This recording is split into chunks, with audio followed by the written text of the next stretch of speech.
Still thinking, still letting the ancestors whisper in my ear through this wind and through the music that's being played right now, taking me someplace else. In the backyard of their house is a sugarcane field, and in the middle of the sugarcane field is a makeshift grave. The one spot where cane is where the sugar is the sweetest. Mm. Where the sugar is still sweet.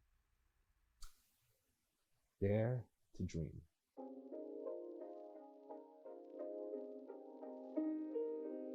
Hi, my name is Brian Egland, and I am the playwright of Where the Sugar's Still Sweet. Where the Sugar's Still Sweet is about letting go. It is about how hard love is. It is about predetermined thoughts and assumptions on people. It is a visual play and a visual experience as well as part immersive experience. It is to tell your story, but to take you and let you be a part of the story as well. When I finished writing Where the Sugar's Still Sweet, or while I was writing it, to be honest with you, I was thinking about the theater space that is now the ACC. That is the theater that I wrote the play for. And at the time that I was writing it, there was nothing in that space. I posted on No Dream Deferred's Facebook page, I got something for y'all. Just being silly. And the very next day, it was announced that they had acquired, in partnership, the now Andre Caillou Center for Performing Arts and Cultural Justice. And a few days later, it was announced that there was going to be a We Will Dream Festival, which was for Black playwrights in the South. And I said, Lord, this got my name on it. I trusted fate, like there was just so much aligned to make that happen. So I think when, I really don't remember, but I think when I received the news, my reaction was a very slow one. The process, the fact that my intuition was guiding me. That's a hard thing to believe in. Yeah. Why? Because seeing is believing, or that's what we're told. So to have faith in something that you can't explain, you can't see, you can't call anyone, it's really difficult. But I trusted in something that took a very long time. And when you get it, when I got it, I didn't know how to respond. I think I really asked someone, how do we celebrate? I didn't know what to do. Like, how should I celebrate? And little by little, as it became real, I found ways to celebrate for myself. So I think celebration can be a lot of different things. But for me, celebration was helping and sharing and writing and keep going on the journey of what I'm doing. With most people, not everyone, but most people have a glimpse of their artistic selves. It starts developing as a child. So I started through music, singing, writing songs with my brother and my cousins. I have a very vivid memory of me and my cousins writing a song, passing a paper plate around in my grandfather's van, writing a song. And that's how it started for me. And it's interesting now that we talk about it. There are videos of me. I was a very different person as a child. And maybe people say, no, you weren't, but I was, and I'm also a very different person within my family. I'm very bossy. So that's how they described it. But as I look back on videos, what I see now is that I always had a vision, right? So I would be like, if we were doing group songs, I was the director of the choir. And as a child, I would get very frustrated if they weren't moving to the rhythm. I had to really grow up and mature, but it's just interesting that, how that developed. I would get really mad if they just didn't do right. I would get really mad. I'm sorry, Jeffrey. Please forgive me. It's interesting because in this experience, I am solely a playwright. But in every other experience, I've had to be so much more than a playwright. Not go through a list of things. I was a leader of an experience, of a moment, in order to be a playwright, right? And have the work actually done. And I think those were the beginning blocks of it, as that child, directing family and friends to a specific vision was the same way I developed for my first and several productions afterwards. It was the vision and seeing it through. And that was just the beginning glimpse of it. It's interesting because sometimes people will bring up the fact that I do different things while I'm doing something else.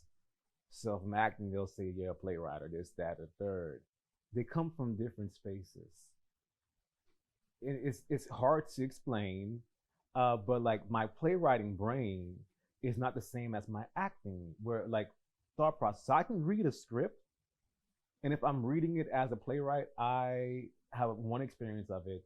And if I'm reading as an actor, I have a whole different experience of it. They all offer different stimulus and different rewards. But, and I was talking about this with my fellow playwrights, I used to, in the beginning, feel a way, as they say, I felt the type of way about being a playwright.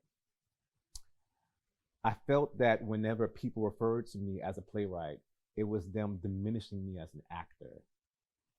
As if, because I was the smart guy, I ain't all that smart.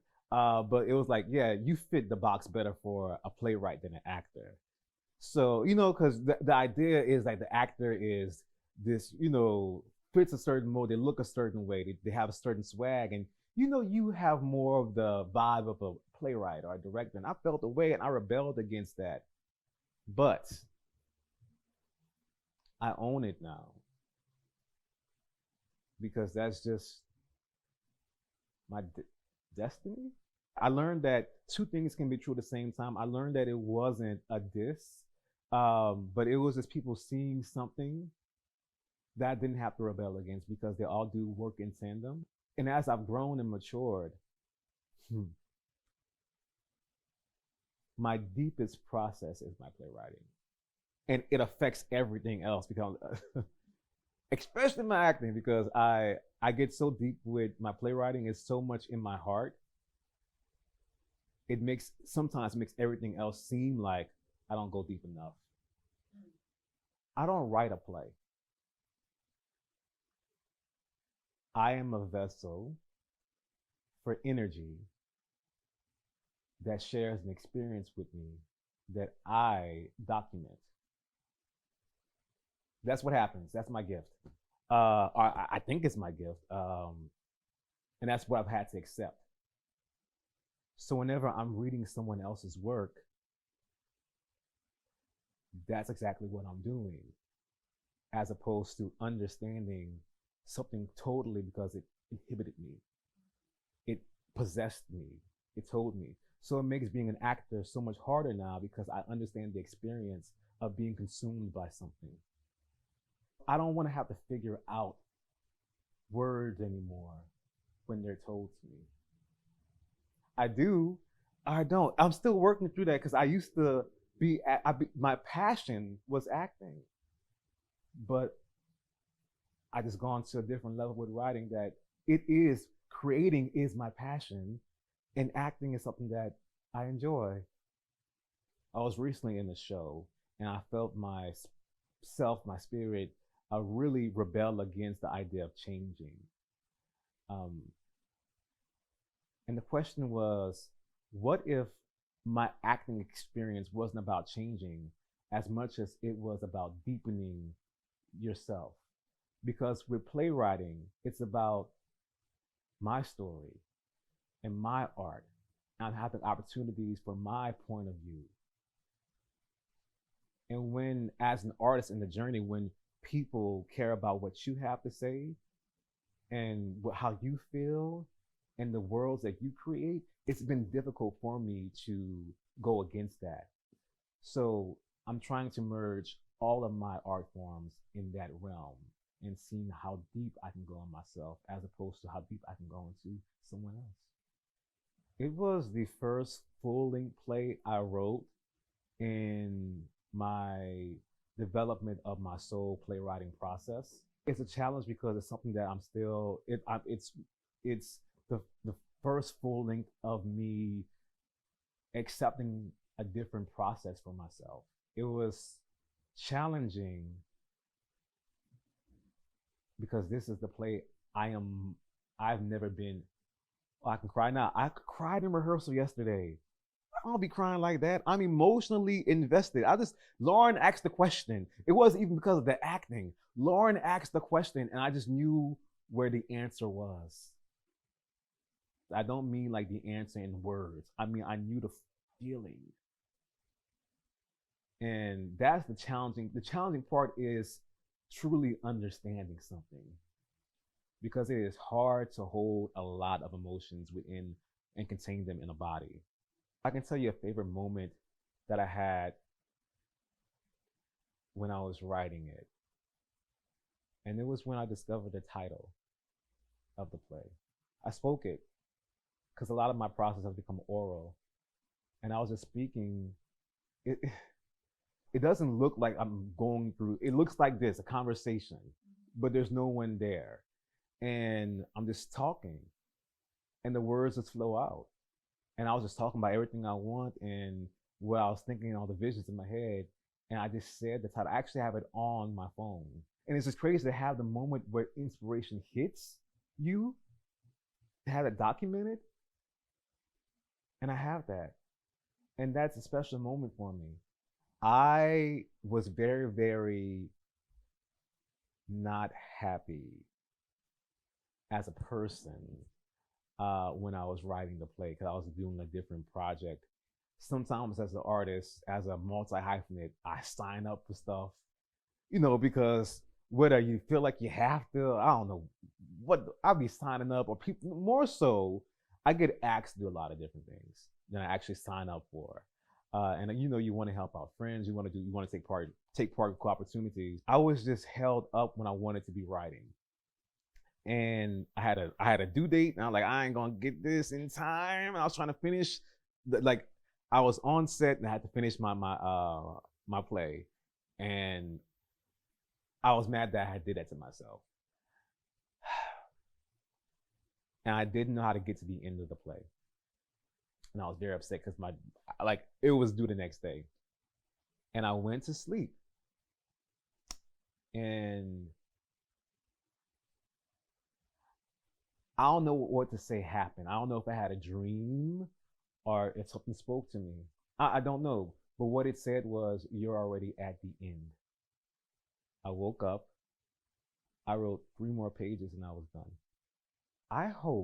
I really, really hope. Let me get this. I really hope that it brings people back to the theater and that they get to experience a higher art form than what they know a play to be. I hope that's the result, because my play is not just words. It is not just art for the actor. It's art for the lighting designer. It is art for the scenic designer. It is art for the sound designer. It is art for there's a lot of artists taking part in it. And I wanted to make sure that a Black experience was told in a way in which we can see ourselves artistically, because seeing is believing. And whether or not they get the actual message of the story, perhaps just the art of it might expand their mind about what is possible. My dream now is part of a bigger dream. I'm aligned with people. I'm in community with people. I have a tribe, a village. And for anyone out there that just keep going, learn your lessons.